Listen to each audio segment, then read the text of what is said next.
அஸ்ஸலாமு அலைக்கும். என் பேர் ஃபயாஸு, வாணியம்பாடி ஊர். என்னோடய கேள்வி இந்த மதிமுகம் தொலைக்காட்சியில் அடமானத்தை பற்றி ஒரு கேள்வி கேட்கும்போது, நீங்கள் அடமானம் போடுறது ஹராம்னு சொன்னீங்க, அதாவது வட்டின்னு சொல்லி. எனக்கு அது புரியல. என்கிட்ட இப்போ 2 லட்ச ரூபாய் இருக்குனாக்கா, ஒருத்தர்கிட்ட வீடு இருக்குது, எனக்கு வாடகை கொடுக்குறது கஷ்டம். அதனால நான் அடமானம் போடுறேன். 2 லட்ச ரூபாய் நான் கொடுத்தாக்கா, வீட்டுக்கார் அந்த 2 லட்ச ரூபாய் யூஸ் பண்ணிக்கிறாரு. அதுக்கு பதிலாக நான் வீடு யூஸ் பண்ணிக்கிறேன். என்னோடய காசு அவர் யூஸ் பண்ணுறாரு, அவர் வீடு நான் யூஸ் பண்ணுறேன். அது எப்படி வட்டி ஆகும்? அதே மாதிரி தான் 2 வருஷம் கழித்து திருப்பி அந்த காசு நான் வாங்கும்போது என்னோடய காசோட மதிப்பு கம்மி தானே ஆகுது. அதாவது காலங்கள் போக போக 2 லட்ச ரூபாய் இருக்கிறது ஒரு 3 வருஷம் கழிச்சாக்கா அந்த 2 லட்ச ரூபாயோட மதிப்பு கம்மி தானே ஆகுது. எனக்கு தான் அது நஷ்டம் ஆகுது.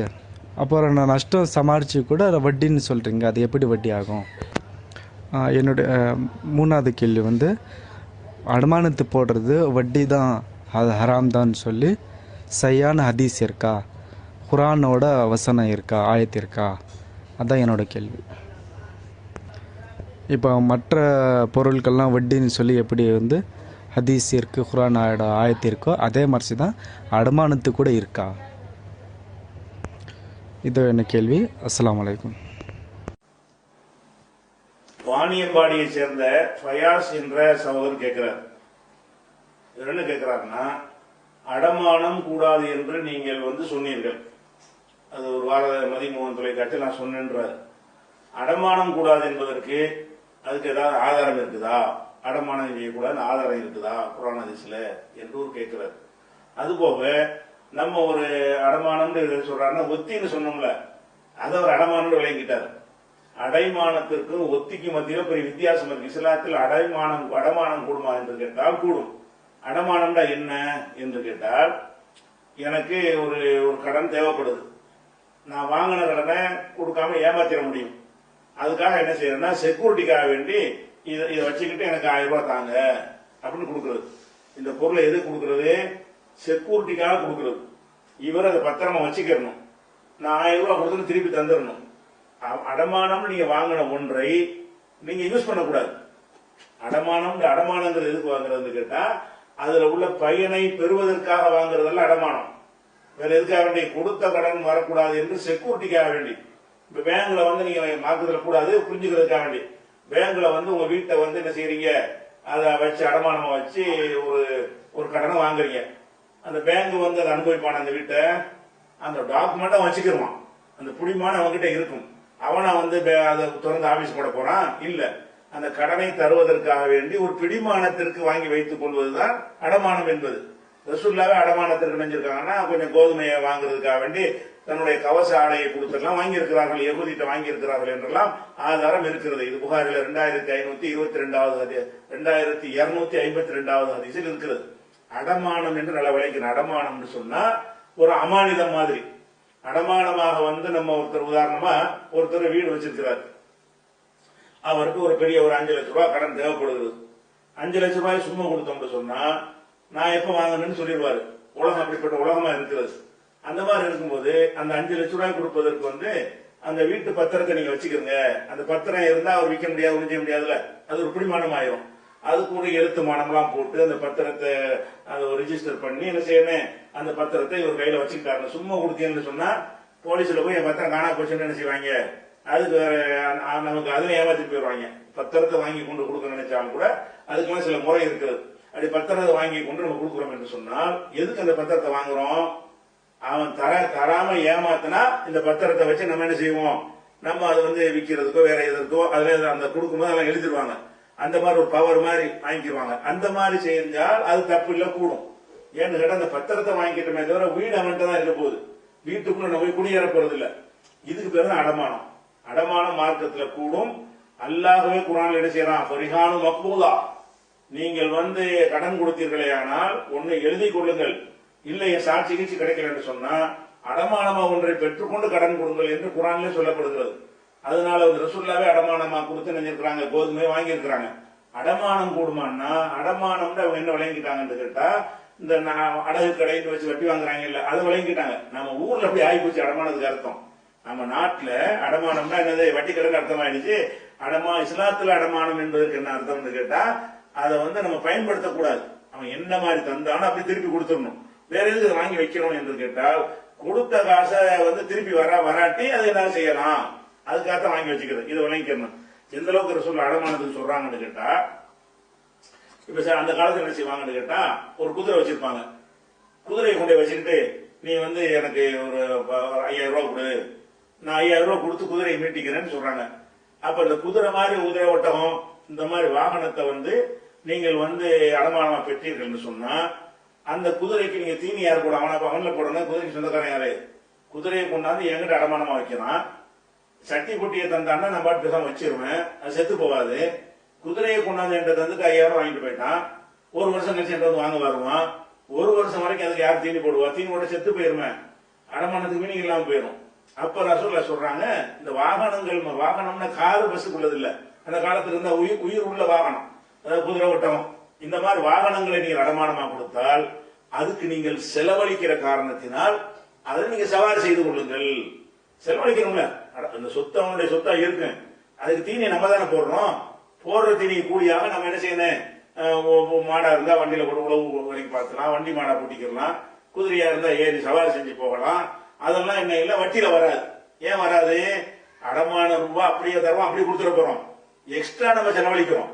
அடமானத்தையும் தனியா கொடுத்துட்டு கூடுதலாக நம்ம என்ன செய்யறோம் என்று கேட்டால், தினசரி அதுக்கு புல்லு போடுறோம், கொள்ளு போடுறோம், அதுக்கு தேவையான தவிடு போடுறோம், புண்ணாக்கு போடுறோம். இந்த விஷயங்கள்லாம் நம்ம கையில இருந்து செலவழிக்கிறோம்.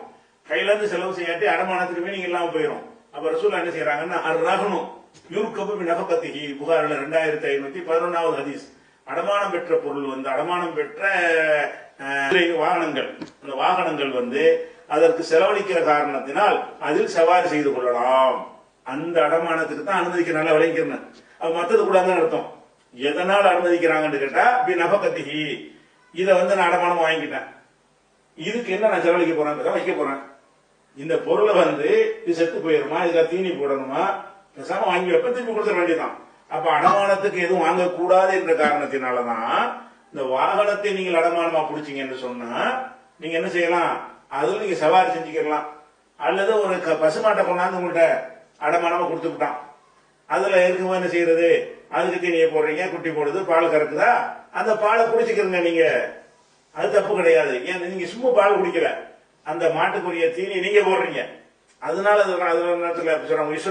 தர்றி இதாக்கான மருகூனன், அடைமானம் பெறப்பட்டது பால் மாடாக, பால் கறக்கும் மாடாக ஒட்டகமாக இருக்கும் என்று சொன்னால், அதுல இருந்து நீங்க பால் கறந்து குடிந்து கொள்ளலாம். இது புகார்ல 2511வது ஹதீஸில் இருக்குது. இதுல என்ன விளங்குது, மற்றதுக்கு நம்ம தீனி போடுற விஷயம் இல்லாட்டி அதை யூஸ் பண்ணக்கூடாதுன்னு அர்த்தம். அப்ப நீ யூஸ் பண்றத போயிட்டு ஒத்திங்கிறது யூஸ் பண்றீங்க. ஒத்திங்கிறது என்னது, அடமானமாது. ஒத்தினா என்ன அர்த்தம், போகியம்பாங்க சில பகுதிகளில், சில பகுதியில் ஒத்தியும்பாங்க.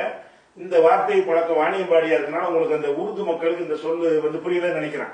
அதனால ஒத்தின அடமானம் நீங்க கேட்கறீங்க. ஒத்தி வைத்தல், போகியம் கொடுத்தல் என்பதற்கு என்ன அர்த்தம் என்று கேட்டா, நான் ஒரு வீடு வச்சிருப்பேன், எனக்கு ஒரு 10 லட்ச ரூபா அவசரமா தேவைப்படும். அப்ப நான் என்ன செய்வேன் கேட்டா, 10 லட்ச ரூபா வச்சுக்கிற உங்கள்கிட்ட நான் கேட்பேன், நீ 10 லட்ச ரூபாய் கொடு, இந்த வீட்டை நான் உனக்கு தந்துடுறேன், நீ இந்த வீட்டுல நீ இருந்துக்க, நீ பயன்படுத்திக்க, நீ வாடகைலாம் தர வேணாம், நீ எப்ப ரூபாயை தர்றியோ அப்ப நான் திருப்பி தந்துடுறேன் அப்படின்னு சொல்லி ஒருத்தன் கொடுக்குறமே, இது அடமானமாயுது, இஸ்லாம் சொல்லக்கூடிய அடமானமாயுது. நீங்க எப்படி யூஸ் பண்ணுவீங்க? அவன் செக்யூரிட்டிக்காக அந்த ரூபாயை கொடுத்தீங்கன்னு சொன்னா பத்திரத்தை வாங்கி வச்சுக்கிறது ஓகே. அது இல்லாம நீங்க என்ன பண்றீங்க, இப்ப இந்த புடிமானம், பத்திரம் தான் புடிமானம், சொத்துக்கு புடிமானம் எது, அதுக்கு பாக்கெட் வச்சுக்க முடியாதுல்ல. சொத்துக்கு புடிமானம் என்பது பேப்பர் தான். இந்த பேப்பர் வச்சு நீங்க கொடுத்துட்டீங்கன்னா அந்த ஒண்ணும் செய்ய முடியாதத அப்படிங்கிற பொறுப்பை நீங்க எடுத்துக்கொள்றீங்க. கண்டிப்பா உங்களுக்கு கடனை மீட்டினா தான் அந்த சொத்து அவன் என்ன செய்ய முடியும், உரிமை கொண்டாட முடியும்னு ஆக்கலாம். அப்படியான ஒரு விஷயமா இல்லாம நீங்க ஒத்தினி என்ன பண்றீங்கன்னு கேட்டா, உங்க தேவைக்காக வேண்டிய 5 லட்ச ரூபாய் 10 லட்ச ரூபாய் வாங்கிட்டு இந்த வீட்டை அவனுக்கு கொடுக்குறீங்க. அதை வீட்டுல அவன் என்ன செய்யறான்னு கேட்டா, நான் உங்கள்கிட்ட வாங்கிட்டு என் வீட்டு தர்றேன்னா நீங்க என் வீட்டுல குடியிருக்கிறீங்க. அதை நான் ஒருத்தங்க வாடகைக்கு விட்டால் எனக்கு எவ்வளவு கிடைக்கும், மாசத்துக்கு ஒரு 50,000 ரூபாய் வாடகை கிடைக்கும். அதை நீங்க தரல, நீங்க திங்கிறேன்னு அர்த்தம். நீங்க வாடகை கொடுக்காம அதுல இருந்தீங்கன்னு சொன்னா, ஏன் கொடுக்காம இருக்கிறீங்க, உங்க பணம் என்கிட்ட இருக்கிறதுனால. உங்களுடைய 10 லட்சம் ரூபாய் என்னிடத்துல இருக்கிற காரணத்தினால் இந்த 10 லட்சம் ரூபாய்க்கு வட்டியாக நீ வாடகையை தர வேணாம். அதுல நீங்க அடைகிற ஆதாயம் என்னது? வட்டி தானே அது. அது எப்படி அடமானத்துல எப்படி இந்த லாபம் பெற முடியும்? இந்த மாதிரி ஆடு மாடுக்கு தான் மார்க்கத்தில் அனுமதி சொல்லப்பட்டிருக்கிறது, பயன்படுத்திக் கொள்ளலாம். அது தீனி போடுறதுனால. அப்படி இருக்கும் பொழுது அந்த வீடுகளை நீங்க என்ன செய்றீங்க, அதை நீங்க அடமானமா பெற்றுக்கொண்டு அது அதிகமான ரூபாயை வாங்கி என்ன செய்யலாம், அட்வான்ஸ் வாங்கிட்டு கொடுக்கலாம், உதவியா செய்யுங்க. அதுக்கு பிடிமானமாக பத்திரத்தை வாங்கி வச்சுக்கிறங்க, அல்ல வீட்டை பூட்டி சாவி எடுத்து வச்சுக்கிறங்க, நீ ரூபாயை தரும்போது உன்னை உள்ள போய்க்க அப்படின்னு சொல்லாமே தவிர, அந்த வீட்டுல நீங்க பயன்படுத்தினால் வேற ஒருத்தன் பயன்படுத்தினால் வாடகை கொடுப்பான்ல, அந்த வாடகை அந்த ஊனருக்கு போய் சேரும்ல, அதை நீங்க கொடுக்காம தான் இருக்கிறீங்க. அப்படி சிந்திச்சு பார்த்தோம்னு சொன்னா, நம்ம கொடுத்த ஒரு பொருளுக்கு ஆதாயம் அடைந்தால் கொடுத்த பணத்தை அப்படி முழுசா வாங்கிக்கிற போறோம், அதோட சேர்ந்து ஒரு ஆதாயத்தை அடைந்தோம்னு சொன்னால், பணமா வாங்கினா மட்டும்தான் வட்டின்னு கிடையாது, எதுவும் வட்டி தான், பணம் தான் அது. வாடகையை கொடுக்காம இருக்கிறீங்கன்னு அர்த்தம். வாடகைன்னு ஒரு தொகையை எடுத்து அவனுக்கு கொடுக்காம நீங்க பாக்கெட் வச்சுன்னு அர்த்தம். அப்ப அந்த வாடகை கொடுக்காம இருத்தல் என்பது எதற்காக நீங்க வாடகை வாங்கல, நீங்க ஏன் கொடுக்கல, அவனுடைய பெரிய தொகை உங்கள்ட்ட இருக்குது, அதனால உங்களுக்கு என்ன செய்ய முடியல, நீங்க வாடகை கொடுக்க வேண்டிய தேவையில்லைன்னு முடிவு வர்றீங்க. அவனும் கேட்க முடியாத நிலைமை வருது. இதுதான் இந்த வித்தியாசம் விளைவிக்கணும். அடுத்து என்ன இவங்க கேட்கறாங்கன்னு கேட்டா, அந்த ஒத்தியா நம்ம கொடுக்கும் பொழுது நம்ம ஒரு 10 லட்சம் ரூபாய் கொடுக்கறோம், அந்த 10 லட்சம் ரூபாய் அவன் பயன்படுத்துகிறானே, அதன் மூலம் நல்ல ஆதாயம் அடைக்கிறானே அப்படிங்கிற மாதிரி என்ன செய்யறாங்க, அது ஒரு கேள்வியா கேட்கிறாரு. அது போக இந்த 10 லட்சம் ரூபாய் கொடுத்து 5 வருஷம் கழிச்சு அதை திருப்பி தர்றான். திருப்பி தந்தான்னு சொன்னா அந்த ரூபா மதிப்பு குறைஞ்சு போயிடுது. நம்ம கொடுத்த ரூபா அதிக மதிப்பு உள்ள ரூபா, காலம் செல்ல செல்ல மதிப்பு குறையுது. மதிப்பு குறைஞ்சுன்னு சொன்னா நமக்கு லாஸ் ஆகுதானே செய்யுது. லாஸ் ஆகுறதுனால வாங்கலாம் தானே இப்பெல்லாம் நியாயம் கற்பிக்கிறீங்க. லாஸ் ஆகுறதுக்கு காரணம் என்னன்னு கேட்டா, நம்ம நிர்வாக அரசாங்கம் சரியில்லைங்கிறோம்னா உங்களுக்கு லாஸ் ஆகுது. அமெரிக்காவில் லாஸ் ஆகுமா? அந்த நாட்டுகளில் கரன்சி எல்லாம் இறங்குமா, மதிப்பு இறங்குமா கூடுமா? கூடும். இவங்க கையாளாத நிர்வாகம் பண்ற காரணத்தினாலதான் அன்னைக்கு 100 ரூபாய் இருந்தா 100 ரூபாய் போச்சு. அப்படி போனது காரணம். மேலும் மேலும் குறையுது. இவன் அரசாங்கம் செய்யற தப்புனால அதனுடைய மதிப்பு குறையுதே தவிர ரூபாய்க்கு மதிப்பு குறையவே இல்லை. அது இவன் என்ன செய்யறான், அதை அதிகமான ரூட்டை பழக்கத்துல விட்டு மக்கள் அத்தனை பேருக்கும் என்ன செய்யறான், சரி அவன் பயன்படுத்தாட்டம் நாங்க கேட்கிறோம், பயன்படுத்தினால குறைஞ்சு போச்சுங்கிறீங்க ரூபாயோட மதிப்பு. சரி அந்த 10 லட்சம் ரூபாய அவனுக்கு கொடுக்காம நீங்க பெட்டியில பூட்டி வச்சிருக்கிறீங்க, 5 வருஷம் கழிச்சு எடுக்கிறீங்க, அப்ப என்ன செய்யுது, மதிப்பு குறையும்ல. அந்த மதிப்பு குறைஞ்சது அவனா காரணம். மதிப்பு குறைஞ்சதுக்கு ஒத்திக்கு நீங்க வாங்கினாலும் மதிப்பு குறையும். ஒத்திக்கு வாங்காம நீங்க அந்த ரூபாயை உங்க பெட்டியில கொண்டு பூட்டி வச்சிட்டீங்க, ஒரு 5 வருஷத்துக்கு கழிச்சு அந்த ரூபாய் எடுக்கிறீங்க. 5 வருஷத்துக்கு முன்னாடி அதனுடைய மதிப்பு என்னவோ அந்த மதிப்புக்கு இது இருக்குமா? அன்னைக்கு உள்ள 5 லட்சம் ரூபாய்க்கு வாங்கின தங்கத்தை இன்னைக்கு உள்ள 5 லட்சம் ரூபாய்க்கு வாங்க முடியுமா? முடியாது. அப்ப இது எதனால குறைஞ்சி? இது இது வாங்கின மேலே குற்றம் இல்லை, உங்க மேலே குற்றம் கிடையாது, அவனால குறைஞ்சிச்சா? இது எப்ப நீங்க கேட்கலாம், எவனாலே குறைஞ்சிருக்கு, இவன்கிட்ட போய் தண்டம் கேட்கறீங்க. தண்டம் யார்கிட்ட கேட்கணும்? இவன் அந்த கடன் கொடுத்தீங்களா அவனால அந்த பதிப்பு குறைஞ்சிச்சா, அல்லது அது இயற்கையாக குறைஞ்சிருக்கா, அவன் அல்லாத வேற ஒரு சக்தியினால குறைஞ்சிருக்குதா? அரசாங்கத்தினால குறைஞ்சிருக்குது. அரசாங்கத்தினால எனக்கு அது குறைஞ்சு போச்சு, நீ அதை கொடுங்க என்ன அர்த்தம்? நீங்க வாடகையை கொடுக்காம இருப்பதற்கு சொல்ற காரணம் என்னன்னு கேட்டா, என்னுடைய 5 லட்சம் ரூபாய் நீ தரும்போது மதிப்பு குறைஞ்சு போச்சுல, அப்படித்தானே காரணம் சொல்றீங்க. அது மதிப்பு குறைஞ்சதை பயன்படுத்தினாலயா? இல்ல. அதுல உங்கள்கிட்ட வாங்கின அடமானத்தை என்ன செய்யறான், ஏதோ தொழில் தான் வாங்கினா அதை பயன்படுத்தாம பெட்டியில் கூட்டி வச்சுட்டான், 5 வருஷம் கழிச்சு போனா எடுத்து தர்றான். இப்ப குறைஞ்சு போச்சு, ஏன் குறைஞ்சி? அவன் என்ன செஞ்சாங்க, ஒண்ணு செய்யட்டாலும் குறையும். அப்ப குறைகிறது கூடுவதெல்லாம் ஒரு சரியான ஒரு அரசாங்கம் அமைந்தால் சீராக இருக்கும். சிறப்பான அரசாங்கம் அமைந்தால் அன்னைக்கு உள்ள 5 லட்சம் ரூபாய் இன்னைக்கு 10 லட்சம் ரூபாய் கூட ஆகிடும், மதிப்பு ஆகிடும். அப்படி சில நாடுகளுடைய வளர்ந்த நாடுகளுடைய ரூபாய் எல்லாம் மதிப்பு ஏறிக்கொண்டே இருக்கிறது. அந்த மாதிரி உள்ள நிலைமை இருக்குது. அதனால எங்க மதிப்பு பொருளுக்கு நஷ்டம் ஏற்படுத்தி விட்டாருன்னா அவர் ஏற்படுத்தல, நஷ்டமாயி இருக்கிறது. அது உங்களுக்கு எங்க வச்சிருந்தாலும் ஆயிருக்கும். பேங்க்லயே போட்டு வச்சிருக்கீங்க, அப்ப பேங்க்ல போட்டு வச்சதை வட்டிக்கு இந்த நியாயப்படுத்தலாம்ல. உங்கள் வாதப்படி ஒருத்தன் 10 லட்சம் ரூபாய் பேங்க்ல போடுறான், 5 வருஷம் கழிச்சு எடுக்கிறான். அந்த 10 லட்சம் ரூபாயோட மதிப்பு என்ன? அது 7 லட்சம் ரூபாய் தான் இருக்கும். அதுல 5 லட்சம் ரூபாய் மதிப்பு தான் இருக்கும். நம்பர் தான் 10 லட்சம், அதனுடைய மதிப்பு எவ்வளவு இருக்கும்? 5 லட்சம் இருக்கும். அப்ப நான் பேங்க்ல போட்ட காரணத்தினால் 10 லட்சம் ரூபாயோட மதிப்பு 5 லட்சம் ஆகிவிட்டது, நான் வட்டி வாங்கினால் என்ன அப்படி கேட்கவில்லை நீங்க. இது ஏற்பட்டது என்ன காரணம், அதை யோசிக்கணும். பேங்க்ல இருந்தா தான் அங்க இறங்குறது கிடையாது, எங்க இருந்தாலும் இறங்கும். உங்க பெட்டில இரும்பு பெட்டி நீங்க பூட்டி வச்சிருந்தாலும் அரசாங்கத்தினுடைய பாலிசி மாத்திக்கிட்டானே இறங்கி போயிடும். அதனாலதான் அந்த இழப்பு ஏற்படுச்சே தவிர அதை வைத்துக் கொண்டு நீங்க ஆதாயம் அடைகிறது எப்படி சரியா வரும்? அல்லது உங்களுக்கு பண மதிப்புடைய அந்த ஆபத்திலிருந்து தப்பித்துக் கொள்ள விரும்பினீர்களே ஆனால் அந்த கடனாக பெற்று இந்த ஒத்திக்கு வாங்குறீங்கல்ல, வாடகை கரெக்டா கொடுத்துருங்க.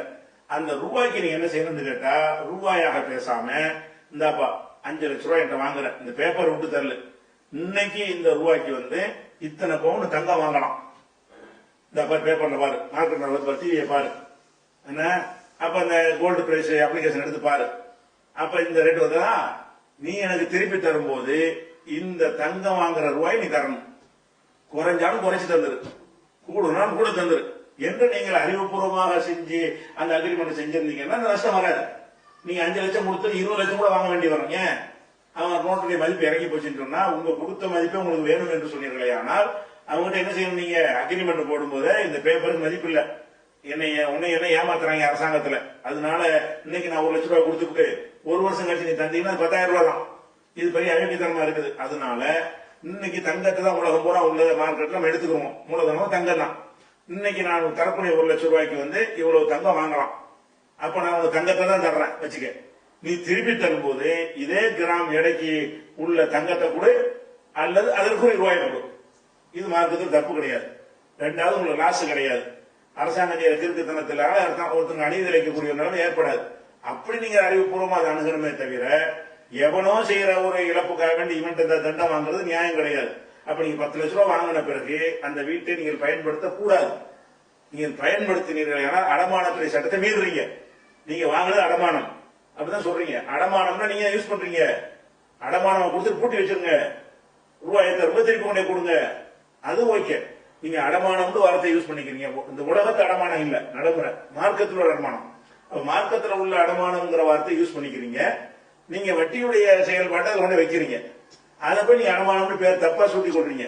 அதனால ஒரு அடமானம்ங்கிறதுல இது வரவே வராது. அடமானம்னா நீங்க உள்ள இருக்கக்கூடாது, பூட்டிட்டே சாவி எல்லாம் அவனுக்கு கொடுத்துருங்க, ரூபாயை தந்துட்டு நீ என்ன செய்ய என் சாவியை கொடு அப்படின்னு சொல்லி கொடுங்க, பத்திரத்தை கொடுக்குற மாதிரி.